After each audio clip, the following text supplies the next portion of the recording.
First page நேயர்களுக்கு வணக்கம்.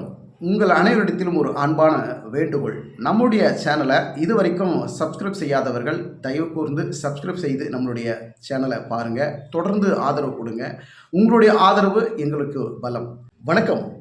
எடப்பாடி பழனிசாமியினுடைய அரசியல் வியூகங்கள் 2026 தேர்தலை நோக்கி சாதுரியமாக செயல்படுகிறாரா, இல்லை தவழ்ந்து செயல்பட்டு தன்னுடைய தோல்வியை ஒற்றுக்கொள்வாரா அப்படின்னு மக்கள் எதிர்பார்க்குறாங்க.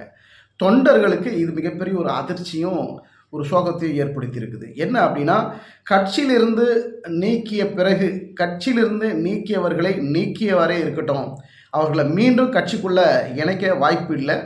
ஆனால் நம்ம கட்சியிலிருந்து அதிமுக கட்சியிலிருந்து ஏற்கனவே பிரிந்து சென்றவர்களை, அதாவது வேறொரு அணினா எங்கே, ஓபிஎஸ் கிட்டேயோ சசிகலா கிட்டேயோ ஆதரவாளர்களாக இருப்பாங்க இல்லையா, அவங்களெல்லாம் மீண்டும் கட்சிக்குள்ளே கொண்டு வரணும் அப்படிங்கிறதுல இப்போ இந்த செயற்கை கூட்டத்தில் ஒரு அறிவிப்பை சொல்லியிருக்கிறாரு.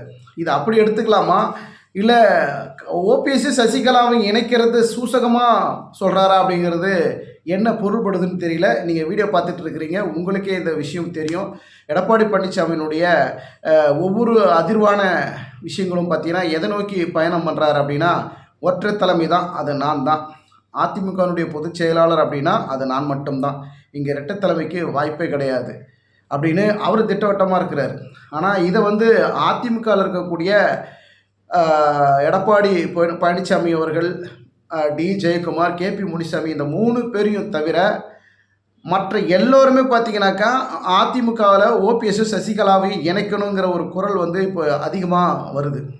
இவங்க 3 பேரை தவிர மற்றவர்களுக்கு இந்த ஆர்வம் இருக்குது அப்படின்னா இவர்களுக்கு ஏன் அந்த ஆர்வம் இல்லை? அப்போ கட்சி இப்படியே பிளவுபட்டே இருக்கணும்னு நினைக்கிறாங்களா?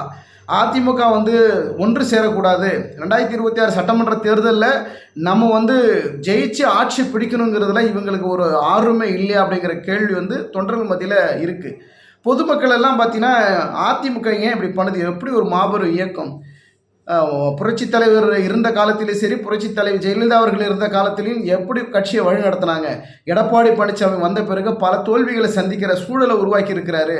இது இப்படியே போனால் இது மிகப்பெரிய ஒரு அதிமுகனுடைய அழிவு நிலைக்கு ஏற்கனவே போய்கிட்டு இருக்குது. இருந்தாலும் அழிவு அதிகமாகிட்டே இருக்கக்கூடிய ஒரு சூழலை எடப்பாடி பழனிசாமி ஏற்படுத்திக்கிட்டே இருக்கிறாருன்னு அதிமுக தொண்டர்கள் மட்டும் இல்லை, பொதுமக்களும், அதாவது பல கட்சியை விரும்புகிற பொதுமக்கள் கூட அதிமுக நிலை கண்டு ஒரு மிகப்பெரிய ஒரு சோகத்தையே தான் கருத்தாக பதிவு பண்ணுறாங்க. இப்படியே போயிட்டு இருந்தால் எப்படிங்க இந்த கட்சியை காப்பாற்ற போகிறாங்கன்னு தெரியலையேங்கிற கேள்வியை முன்வைக்கிறாங்க.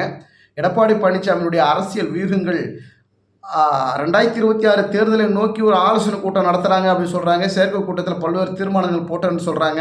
ஆனால் கட்சி ஒருங்கிணைக்கிறதுக்கு எந்த விதமான கூட்டத்தையும் போட இல்லையப்பா, இது வரைக்கும் பிளவுபட்டே இருக்கிறீங்களப்பா, ஒன்றிணைங்கப்பா அப்படின்னு பல கோரிக்கைகளும் ஒரு ஒருமித்த கருத்துக்களும் தொடர்ந்து வந்துக்கிட்டு இருக்குது. இதைத்தான் எஸ்பி வேலுமணி இப்போ கையில் எடுத்துருக்கிறாரு.